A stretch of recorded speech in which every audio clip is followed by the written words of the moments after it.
Okay, so continuing on the laws of benching. So we'll just start with a quick summary.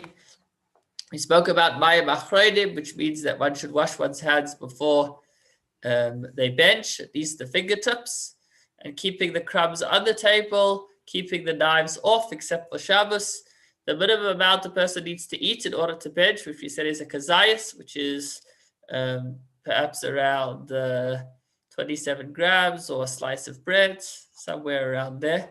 How to bench appropriately to stay seated, to concentrate, to correctly attired. It's good to answer Abed after somebody benching. And finally, yesterday we spoke about the maximum delay before benching, which is the amount of time that a person will be hungry.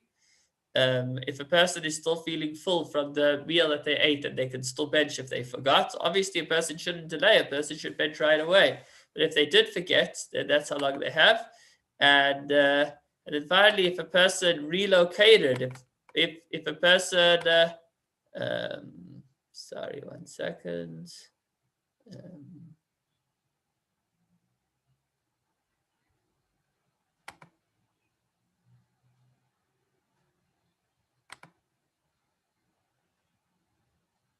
Okay.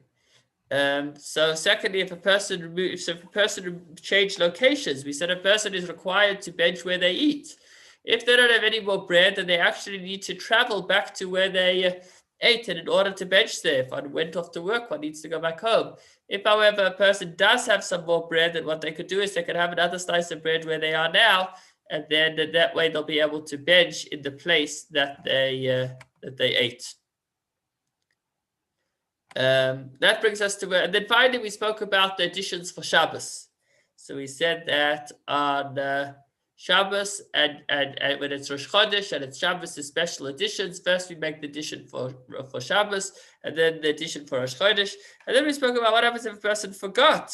If a person forgot to mention Shabbos.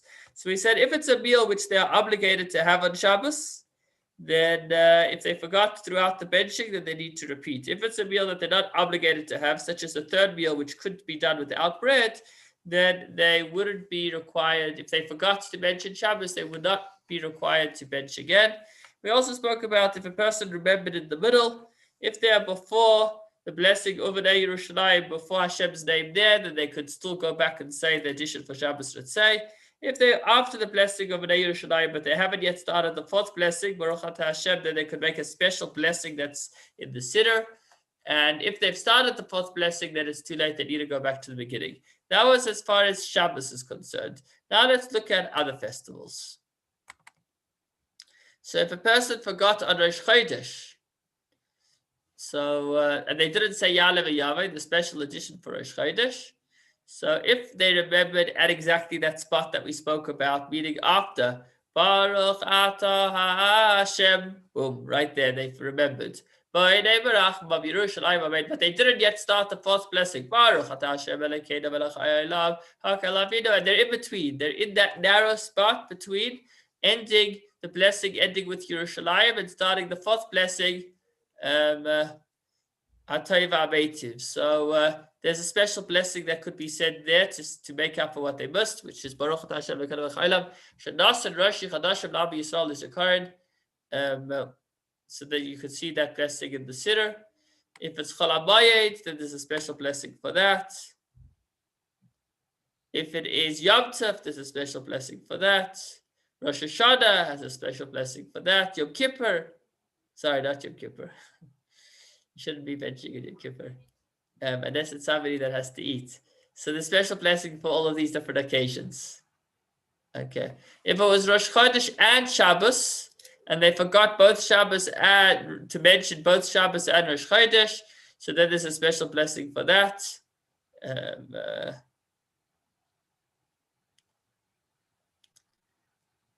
Okay. If they mentioned Ritzei, but they didn't mention Ya'aleh v'Yaveh, and they already started the fourth blessing, then they wouldn't need to repeat, because one is not obligated to have bread on Rosh Chodesh. So since one's not obligated to have bread on Rosh Chodesh, if one forgot to mention Rosh Chodesh when in the meal, then they wouldn't have to repeat the benching again, because again, if one is obligated to have bread, then one's obligated to mention the the specialty of the day in the benching. If one's not obligated to have bread, then one does not have to mention the specialty of the benching.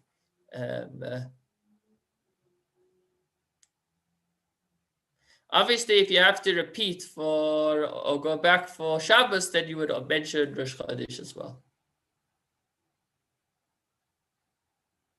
The same would go for Chol HaMoed and Rosh Hashanah.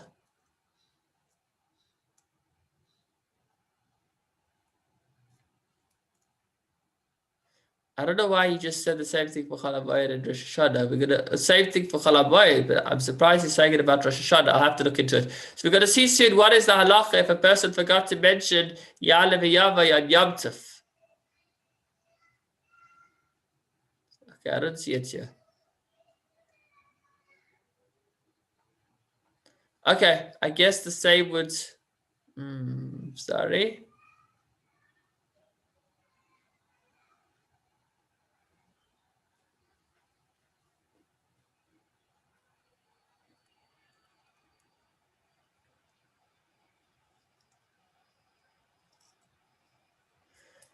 Okay, I guess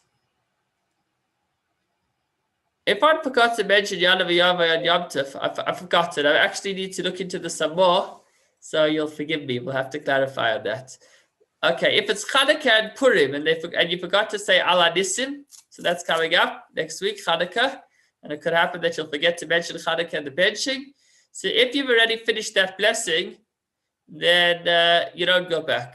However, at the end of benching in the Harachamans, you could say Harachaman Yas Al Nissim, and then you could add in the whole Al Nissim at the end of the benching as a Harachaman. Okay, this was the interesting scenario where you started eating on Shabbos, but by the time you finished eating your Shalosh Shudas, it's already Motzei Shabbos. Shabbos is already ended. So as long as you haven't yet davened Ma'ariv and taken out the Shabbos, you'll still say Ritzei. Same thing would go at the end of Yom Tov. Same would go for Rosh Chodesh, for Chanukah, for Purim. Since you started during the day, you would mention them even though you're benching after the day is over.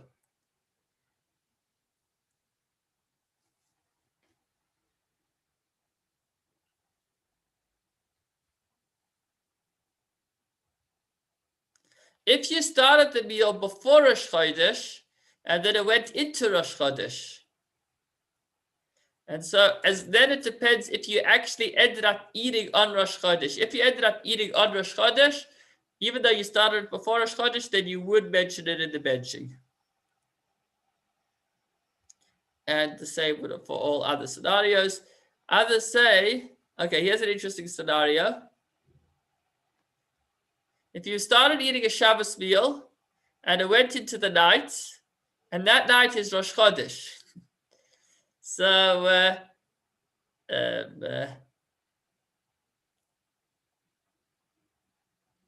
then you could mention both Shabbos that just ended and Rosh Chodesh that started. But others argue. Others say, how could you be mentioning 2 days that are apart?